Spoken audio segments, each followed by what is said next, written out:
ફાફડા બનાવવા માટે થઈને એક કાથરોટની અંદર આપણે અડધો કિલો બેસન ચાળી લેશું, એટલે શું ગાંઠા ન પડે. તો વ્યવસ્થિત રીતના આપણો બેસન કે ચણાનો લોટ ચડાઈ જાય ને એના પછી એમાં 1 ચમચી જેટલો અજમો હાથેથી મસ્ત ક્રશ કરીને ઘસીને અને થોડું સ્વાદ પ્રમાણે મીઠું નાખી દઈશું. એના પછી બંનેને આપણે હળવે હાથે મિક્સ કરી લેશું અને એ મિક્સ થઈ જાય ને એના પછી આપણે એમાં વચ્ચે થોડોક ખાડો પાડી દઈશું. એક બાઉલની અંદર 100 મિલીગ્રામ તેલ અને 125 ml પાણી લઈને બંનેને મિક્સ કરીને એમાં નાખી દઈશું આપણે 10 ગ્રામ જેટલો પાપડખાર. પાપડખાર ન હોય તો ખાવાનો સોડા બી હાલે. અને આ રીતના ફેટીને મસ્ત મિક્સ કરી લેશું. પછી બેસનની અંદર એ મિશ્રણ નાખીને પાણી નાખ્યા વગર આપણે એનો લોટ બાંધી લેશું. થોડીક મહેનત લાગશે પણ મજા આવશે.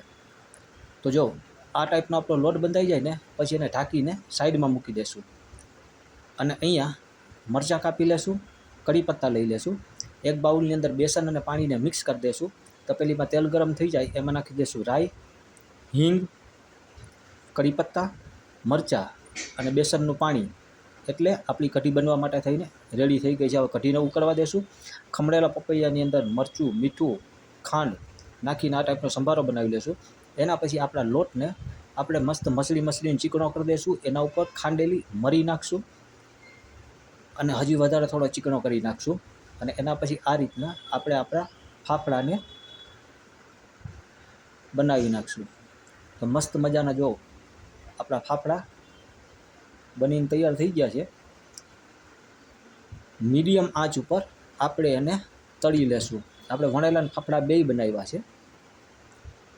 તો જો આપણા મસ્ત ફાફડા અને વણેલા બનીને તૈયાર થઈ ગયા છે. એની ઉપર નાખી દઈશું હિંગ. અને આ આપણા કાચા પાકા સંભારા કઢી બધું તૈયાર થઈ ગયું છે. તો હાલો આવી જાઓ ફાફડા ખાવા માટે થઈને.